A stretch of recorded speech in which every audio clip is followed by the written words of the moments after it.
If you have a $60,000 pension, and someone told you to just wait and see on a Roth conversion because your combined tax bracket looks safe, that advice was built around two names on the tax return, not one.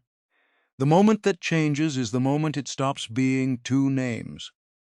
A married couple can hold $60,000 of pension income plus $40,000 in yearly required withdrawals and still land inside the 12% federal bracket. The instant a surviving spouse has to file as single, that same $100,000 pushes into the 22% bracket. And for some survivors, once a bigger pension or a larger required withdrawal is involved, it reaches further into brackets that never touched them while they filed jointly. This is the part almost nobody puts a number on. Run that comparison, and a couple pays somewhere around $6,200 in federal tax on that $100,000. A widow or widower filing single on the exact same income pays close to $11,850. That's nearly double for a dollar amount that hasn't changed at all. Keep that gap running for 8 or 9 years. A realistic stretch for a surviving spouse in their 60s or 70s, and you're looking at close to $40,000 in extra tax before Medicare ever enters the picture. Cross the wrong income line as a single filer, and the Medicare premium surcharge alone can add thousands more on top of that. That's the trap generic Roth conversion advice misses. It assumes your tax bracket stays roughly where it is. For a pension holder, the bracket that matters most isn't the one you're in today. It's the one your spouse gets stuck in alone.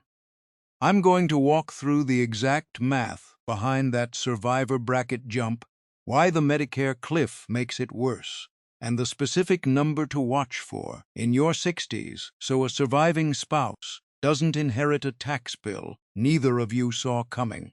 If you're planning around a pension and want the math the general advice skips, subscribe to Wes Investor. This is the kind of detail the one-size-fits-all playbook leaves out. Here is the number that should worry every pension holder more than the size of their RMD. In 2026, the 12% federal bracket for a married couple runs all the way up to $100,800 of taxable income. For a single filer, that same 12% bracket ends at $50,400, less than half as far. Everything past that point gets taxed at 22% instead. That's the mechanism behind what I call the floor becoming a ceiling. Your pension and Social Security create an income floor that never goes away, income that shows up every year whether you want it to or not. While you're married, that floor sits comfortably inside the wide brackets built for two people. The day one spouse dies, the same floor gets squeezed into brackets sized for one, and the parts of your income that used to sit at 10% or 12% suddenly sit at 22% or higher. Walk through it with real numbers. A couple with a $60,000 pension and $40,000 in required withdrawals brings in $100,000. After the standard deduction and the extra deduction available at 65 and older, their taxable income lands around $55,800 comfortably inside that 12% bracket. Total federal tax, roughly $6,200. Now say one spouse passes, and the survivor keeps receiving that same pension and the same required withdrawal, still $100,000 total. Filing single with a smaller standard deduction, taxable income comes out closer to $77,900, which lands inside the 22% bracket. Total tax, close to $11,850. Same income, nearly double the bill. I've watched couples choose a survivor benefit specifically to protect this income, without ever running what the tax return looks like the year after. Many survivor benefit elections keep the pension paying out at 50% to 100% of what it paid before, and required minimum distributions don't care whose name is on the return. Household income barely moves. The tax brackets available to report it shrink by a lot more than that, because the tax code taxes two incomes on one return more gently than it taxes one income alone. That's the invisible cost nobody prices in when a couple is choosing a survivor benefit option. They're protecting the income. Nobody's protecting the bracket it lands in.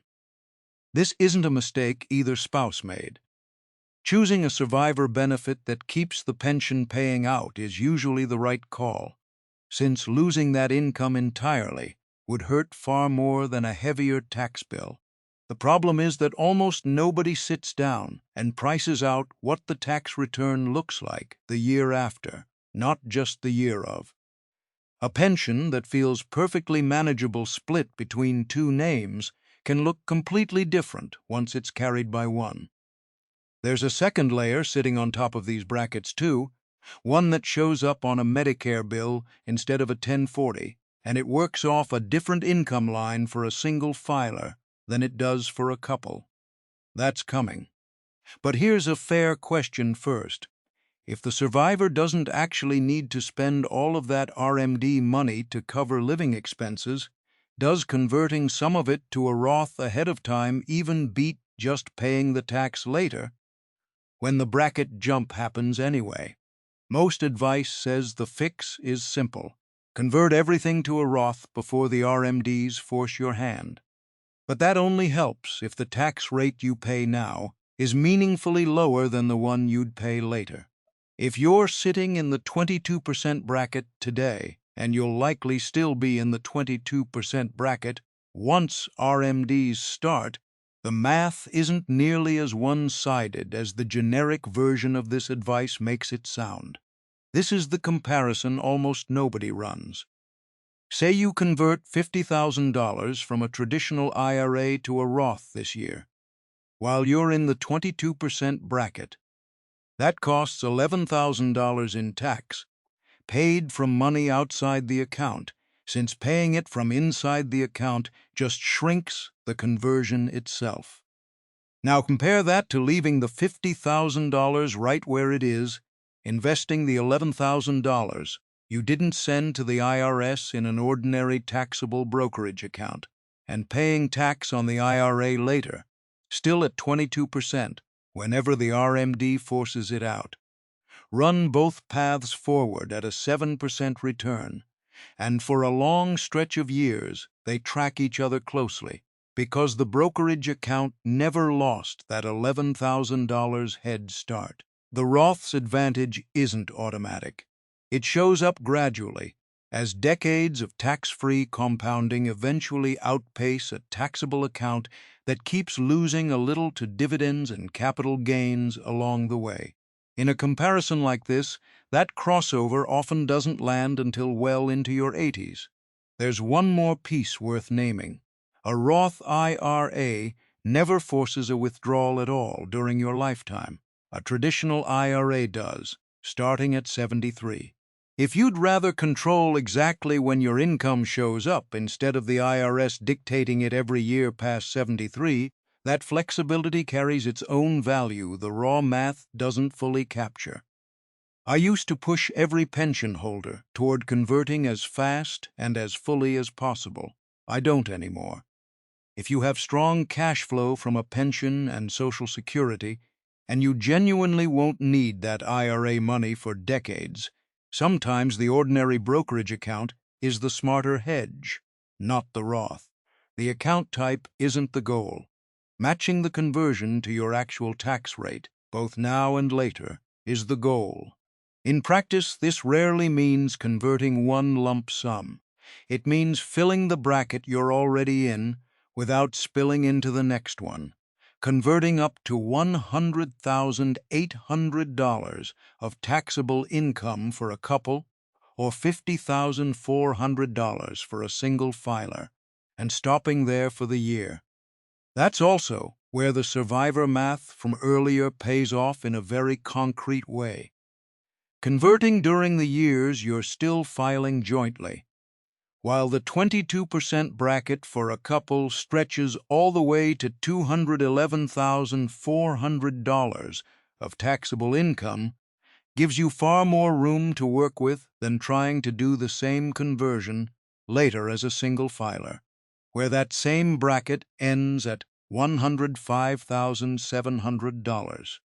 There's one thing that can throw this whole comparison off in your favor, and it's easy to miss if you're not looking for it directly. It has to do with a deduction that only exists for a few more tax years. For years, the working assumption in most retirement plans was that today's lower tax brackets were temporary, set to expire and jump back up to the higher rates that existed before 2018.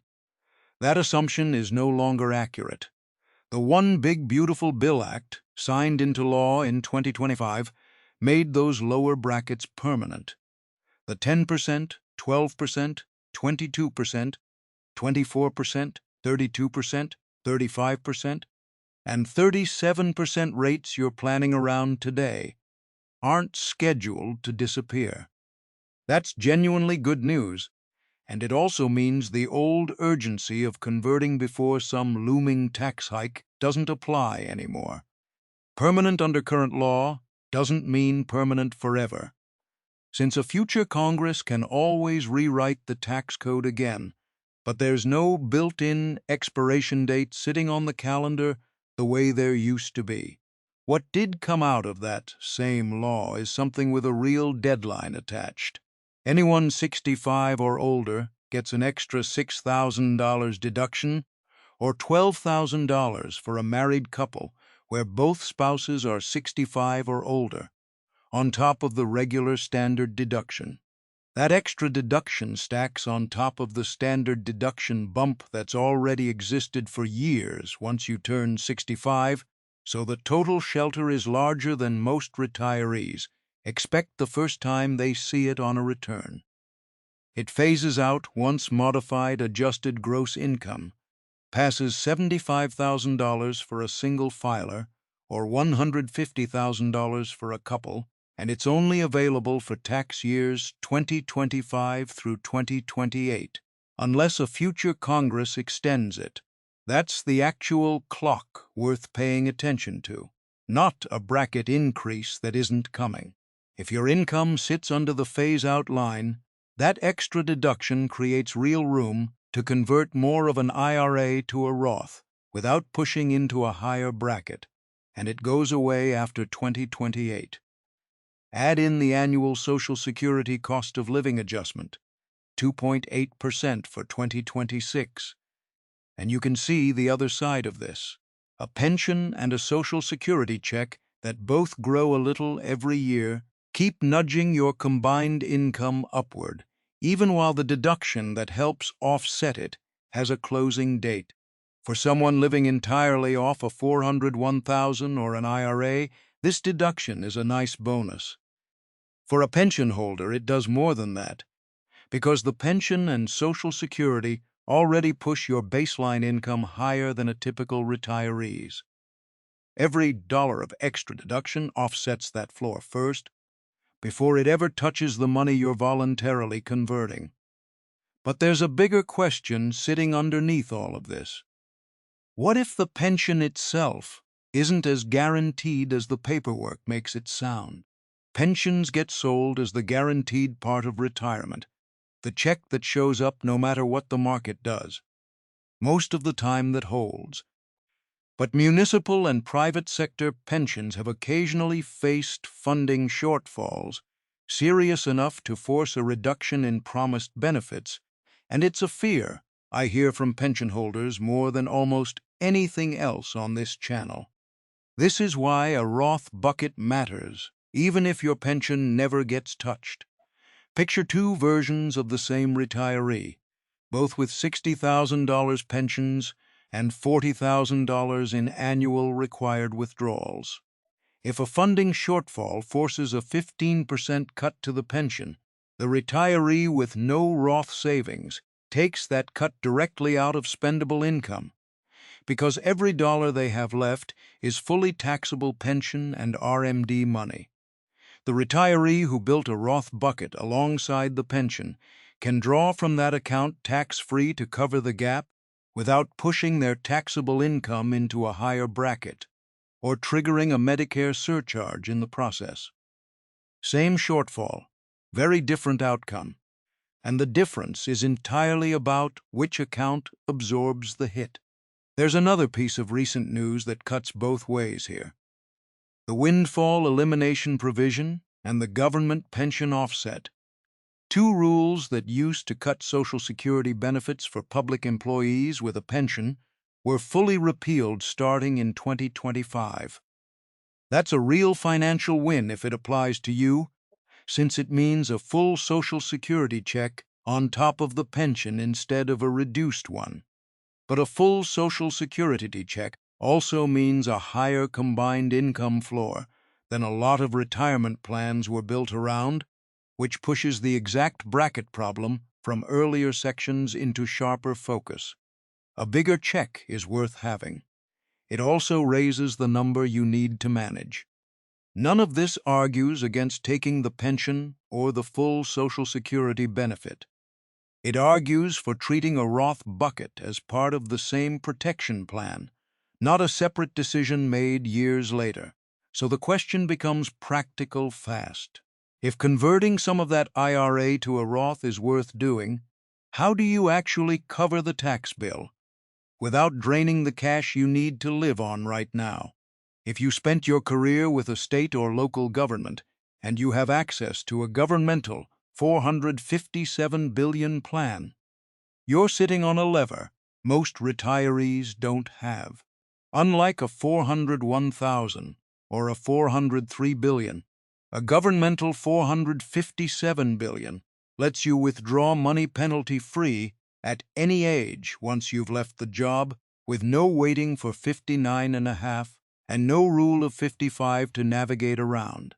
That penalty-free access is worth spelling out clearly, since it's easy to assume the same withdrawal rules that apply to a $401,000 or a $403 billion apply here too.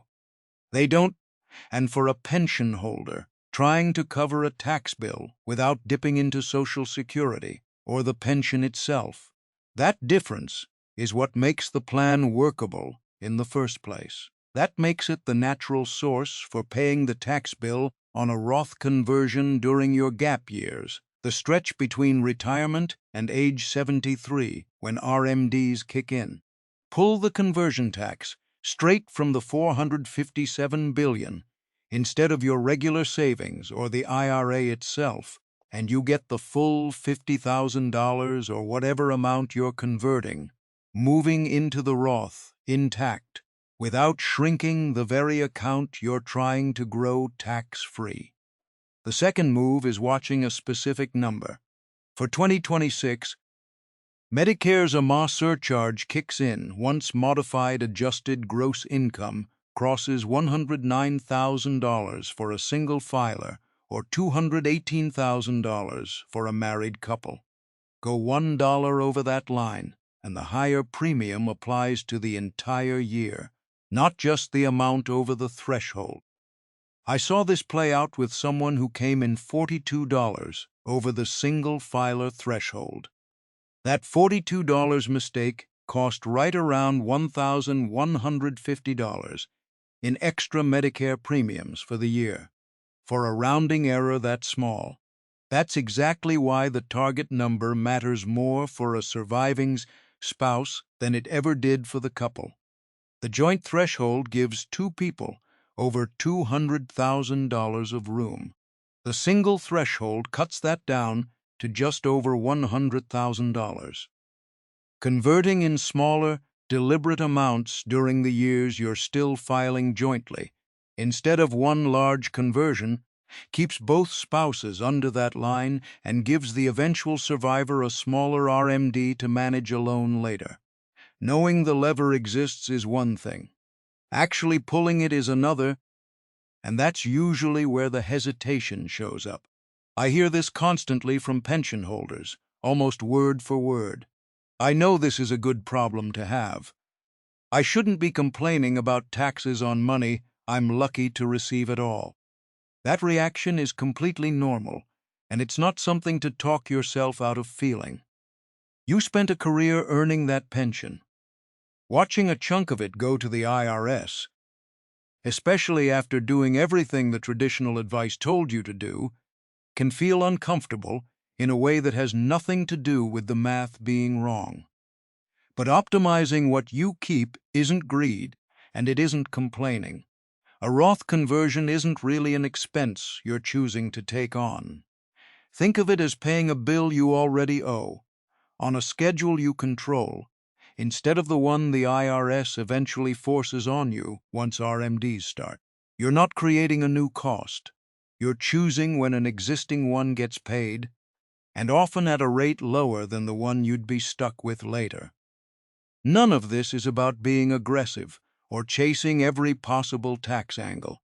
It's about making sure the spouse who outlives you inherits the benefit of your pension, without inheriting a tax bracket problem you could see coming and chose not to look at. If working through these numbers made you feel behind rather than informed, that's a normal reaction too. Most people are hearing this math for the first time in their 60s, not their 30s, and there's nothing about that timing that makes the fix any less real. Pull it together, and the pattern is simple. A survivor filing single can end up paying nearly double the tax on the exact same pension and RMD income a couple would pay filing jointly, and Medicare's IRMAA line cuts that room in half again. The senior deduction from the One Big Beautiful Bill Act creates a real window to convert more before 2028. Not because tax rates are about to jump, since they aren't anymore, but because that specific deduction has an actual closing date. And a governmental $457 billion, if you have one, gives you a way to pay for a conversion without touching the accounts you're trying to protect.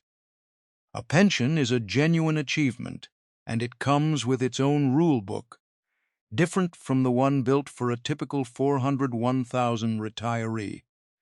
Managing that rule book isn't about being greedy. It's about making sure the person who outlives you isn't the one who pays for a gap nobody planned around. If you want the deeper breakdown of how the single filer transition actually plays out, subscribe to Wes Investor. We keep unpacking the parts of pension planning the general advice leaves out. Retirement isn't about how much you make. It's about how much you keep. I'll see you in the next video.